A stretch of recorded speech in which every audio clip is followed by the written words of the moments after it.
चलिए गाइस, आज हम स्टार्ट करते हैं। एक ऑर्गेनिक केमिस्ट्री का मोस्ट कंट्रोवर्शियल टॉपिक होता है stability of cyclohexane, cyclohexene, cyclohexadiene and benzene में स्टेबिलिटी ऑर्डर क्या होगा। तो देखिए, बहुत कंफ्यूजिंग है और अगर आप पहली नज़र में देखोगे तो आपका आंसर जो होगा कि बेंजीन एरोमेटिक हो गया, सबसे ज़्यादा स्टेबल ये, फिर यहाँ रेजोनेंस है, उसके बाद स्टेबल ये, फिर आपका ये, फिर ये, यानी बहुत कंफ्यूजिंग है कि स्टेबिलिटी का ऑर्डर क्या होगा।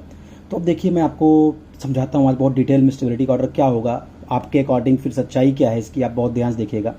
अगर मैं बात करूँ तो जो साइक्लोहेक्सेन है ये सैचुरेटेड सिस्टम है और ये तीनों अनसैचुरेटेड सिस्टम है। अगर आपको पता हो कि जो साइक्लोहेक्सेन होता है बेटा, वो 99.9% चेयर फॉर्म में एग्जिस्ट करता है, 0.1% वो बोट फॉर्म वाले कन्फिगरेशन में रहता है। देखिए, हमने चेयर इसका कन्फिगरेशन बनाया है जिसमें देखिए इसके पास 12 CH बॉन्ड है, एक कार्बन है 2 से, तो आपके पास क्या है 12 CH बॉन्ड, 1 2 2 4 2 6 2 8 2 10 2 12, 12 CH बॉन्ड है जिसमें देखिए 6 CH बॉन्ड है। देखिए, जो मैं बहुत डार्क से बनाया हूँ ना, ये इक्विटोरियल CH बॉन्ड है और जो लाइट कलर से है वो एक्सियल CH बॉन्ड है। तो 6 एक्सियल CH बॉन्ड, 6 हाइड्रोजन जो है वो 6 हाइड्रोजन जो है वो एक्सियल है, 6 हाइड्रोजन जो है इक्विटोरियल है। एकदम बैलेंस्ड स्ट्रक्चर है क्योंकि यहाँ पे 0% जीरो टॉर्सनल स्ट्रेन है साइक्लोहेक्सेन में और परफेक्ट सिस्टम है। अगर मैं यहाँ HCH बॉन्ड एंगल की भी बात करूँ तो एग्जैक्ट sp3 109 डिग्री 28 मिनट का एंगल है। सो मोस्ट स्टेबल स्ट्रक्चर है इसका और ये स्टैगर्ड कन्फर्मेशन भी है। आपको पता है स्टैगर्ड बहुत स्टेबल कन्फर्मेशन होता है, इसलिए साइक्लोहेक्सेन बहुत ज़्यादा स्टेबल है। अच्छा, अब इन तीनों की जरा बात करते हैं। चलो, इसको कर दिया, बहुत स्टेबल है, 0% टॉर्सनल स्ट्रेन है, इसमें 0 टॉर्सनल स्ट्रेन है, परफेक्ट sp3 है, 6 hydrogen axial, 6 equatorial, perfect system हो गया, ये बहुत स्टेबल है। अब जरा इन तीनों की बात करते हैं। तो पहले वाले में देखिए एक डबल बॉन्ड है और कोई रेजोनेंस नहीं है, नो रेजोनेंस। यहाँ आप देखिए 2 डबल बॉन्ड है और यहाँ पे लीनियर रेजोनेंस है और यहाँ पे देखिए 3 डबल बॉन्ड है, साइक्लिक स्ट्रक्चर है, साइक्लिक कॉन्जुगेशन है और एरोमेटिक भी है। तो अगर हम इन तीनों में आपको ऑर्डर बताएं तो तीनों में ऑर्डर क्या होना चाहिए? द ऑर्डर शुड बी सबसे स्टेबल थर्ड बेंजीन, फिर साइक्लोहेक्साडाइन, फिर ये। तो ऑर्डर शुड बी ये थर्ड सेकंड फर्स्ट। अभी हम देखेंगे कि क्या सही ऑर्डर है। देखो, इन तीनों से ज़्यादा स्टेबल तो ये हो चुका है। देखिए, आपका ये आंसर गलत होगा क्योंकि आपको क्या लगेगा, बेंजीन तो एरोमेटिक है, हम तो जानते हैं एरोमेटिक सबसे स्टेबल होता है, तो साइक्लोहेक्सेन कैसे होगा? तो बेटा एक बात सोचो, अगर बेंजीन बहुत स्टेबल होता है तो जब हम इस पर हाइड्रोजन ऐड करते हैं, इसका हाइड्रोजनेशन करते हैं, तो किस में कन्वर्ट होता है? साइक्लो 3 मोल हाइड्रोजन से ये साइक्लोहेक्सेन में तो कन्वर्ट होता है ना। तो अगर ये साइक्लोहेक्सेन में कन्वर्ट होना चाह रहा है या होने की टेंडेंसी रखता है तो इसका मतलब साइक्लोहेक्सेन से मोर स्टेबल, क्योंकि इसके बाद ये स्टैगर्ड कन्फर्मेशन लेगा साइक्लोहेक्सेन में कन्वर्ट होने के बाद। तो साइक्लोहेक्सेन इन तीनों से ज्यादा स्टेबल है, तो पहले दिमाग में ये सेट करो, इन तीनों से स्टेबल है। अब इन तीनों में तुम्हें क्या लग रहा है कि यहाँ रेजोनेंस भी है, एरोमेटिक भी है, सबसे स्टेबल ये, फिर यहाँ केवल रेजोनेंस है, यहाँ रेजोनेंस भी नहीं है। तो 3 2 1 ऑर्डर आपका निकलेगा। तो सबसे स्टेबल कौन हो गया आपका? साइक्लोहेक्सेन, ये एक नंबर पे चला गया। उसके बाद कौन आएगा? ये देखिए, मैंने यहाँ ऑर्डर लिखा है, साइक्लोहेक्सेन को मैं सबसे पहले स्टेबिलिटी में दिया है, फिर अगर इसको थर्ड माना है तो थर्ड सेकंड फर्स्ट। अब ये जो स्टेबिलिटी का ऑर्डर है ये सही है या गलत है, हम अभी आपके सामने डिस्कस करेंगे कि ये स्टेबिलिटी का जो ऑर्डर हमने लिखा है ये सही है या गलत है। तो देखिए, जो नॉर्मल इसको दो तरह से एक्सप्लेन करते हैं, तो इसका प्रैक्टिकल वे है, अप्रोच लॉजिक जो लोग लगा के देते हैं। देखो, ये तो सबसे स्टेबल है, तो एकदम अलग कर दो। पहले जो ये 3 2 1 है, इसका स्टेबिलिटी ऑर्डर चेक करते हैं कि एरोमेटिक है, सबसे ज्यादा स्टेबल, फिर ये यहाँ रेजोनेंस है बट एरोमेटिक नहीं है, और ये यहाँ रेजोनेंस भी नहीं, एरोमेटिक नहीं है, तो ये सबसे स्टेबल, फिर ये बेंजीन, फिर साइक्लोहेक्साडाइन, फिर साइक्लोहेक्सीन, ये स्टेबिलिटी ऑर्डर। अब ये कैसे लोग एक्सप्लेन करते हैं मैं पहले वो बता दूं। देखो क्या करते हैं, अगर मैं इसको एक्सप्लेन करना चाहूंगा तो अगर मैं साइक्लोहेक्सीन का ब्रोमिनेशन कराऊंगा रूम टेम्परेचर पे, तो जो ब्रोमीन का कलर बहुत तेजी से डीकलराइज होगा, मतलब बहुत फास्ट रिएक्शन देगा ब्रोमीन का, और आपको पता है एंटी एडिशन हो जाएगा। अगर मैं साइक्लोहेक्सीन 1,3 डाई इन पे ब्रोमीन का एडिशन कराऊंगा तो ये बहुत स्लो रिएक्शन होगा, आपको पता है 1,4 एडिशन होता है, यहाँ पे स्लो रिएक्शन होगा। और बेंजीन पे जब हम ब्रोमीन का एडिशन कराते हैं तो ब्रोमीन का जो रेडिश ब्राउन कलर है डीकलराइज ही नहीं होता, इसका मतलब एडिशन आपका हुआ ही नहीं है। इसका मतलब यहाँ बहुत तेजी से रिएक्शन कर रहा है साइक्लोहेक्सीन ब्रोमीन से, बहुत जल्दी से इसका रेडिश ब्राउन कलर डीकलराइज हो रहा है, यहाँ बहुत स्लो रिएक्शन हो रही है, यहाँ रिएक्शन नहीं हो रही है। अगर ये रिएक्शन नहीं कर रहा है इसका मतलब बेंजीन सबसे ज्यादा स्टेबल, ये स्लो रिएक्शन कर रहा है, ये बहुत तेज रिएक्शन कर रहा है साइक्लोहेक्सेन, इसका अंदर यानी स्टेबल होगा। तो इसीलिए ऑर्डर लोग देते हैं थर्ड सेकंड फर्स्ट, क्योंकि ये रिएक्शन नहीं कर रहा है ब्रोमीन से, ये स्लो रिएक्शन, और ये बहुत फास्ट रिएक्शन कर रहा है। भाई अगर रिएक्शन नहीं कर रहा है इसका अंदर स्टेबल है, तो ऑर्डर ये ऐसे एक्सप्लेन करते हैं, ये ऑर्डर होगा।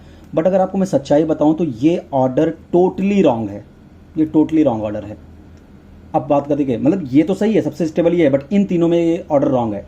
अब इसको मैं एक्सप्लेन करता हूं by the help of some datas. देखिए अब बहुत अच्छे समझिएगा, ये तो सबसे ज़्यादा स्टेबल है, स्टैगर्ड कन्फर्मेशन है, चेयर फॉर्म है, बहुत स्टेबल है। उसके बाद ये, फिर ये, फिर ये, ऐसा ही है। तो अब देखिए अगर मैं बोलूं कि मैंने लिया आपका साइक्लोहेक्सेन, आप बताइए बहुत ही जल्दी से, बहुत इमीडिएटली किस में कन्वर्ट हो जाएगा, चेयर फॉर्म में, क्योंकि उसमें इसको बहुत ज़्यादा स्टेबिलिटी मिलती है, जीरो टॉर्सनल स्ट्रेन होता है, ठीक है, बहुत तेजी से कन्वर्ट हो जाएगा। अब अगर मैं इसमें एक डबल बॉन्ड बेटा इंसर्ट करूं तो ये साइक्लोहेक्सेन बनेगा। और आपको पता है डबल बॉन्ड का मतलब पाई बॉन्ड, और पाई बॉन्ड कैसे बनते हैं, side wise overlapping, parallel overlapping से, और वो ओवरलैपिंग अच्छी नहीं होती। यानी पाई बॉन्ड से अनसैचुरेशन बढ़ा रहा हूं, और अनसैचुरेशन से अनस्टेबिलिटी बढ़ती है, स्टेबिलिटी कम होती है। लॉजिक समझिएगा जरा, एक डबल बॉन्ड लाया तो यहां सारे सिग्मा है, यहां एक पाई है। पाई कैसे बनता है, पैरेलल ओवरलैपिंग से, और आपको पता है पैरेलल ओवरलैपिंग क्या होती है, वीक ओवरलैपिंग होती है। तो वन डबल बॉन्ड लाने से एक दो पाई इलेक्ट्रॉन्स आए, और ये क्या हो गए, बहुत ज़्यादा स्टेबल नहीं होंगे, क्योंकि हाई एनर्जी प्रोफाइल होगा, क्योंकि पाई बॉन्ड जो है बहुत ज़्यादा स्टेबल नहीं होता, ठीक है, बहुत अच्छी ओवरलैपिंग से नहीं बनता, तो हाई एनर्जी प्रोफाइल होगी, सो अनस्टेबल होगा।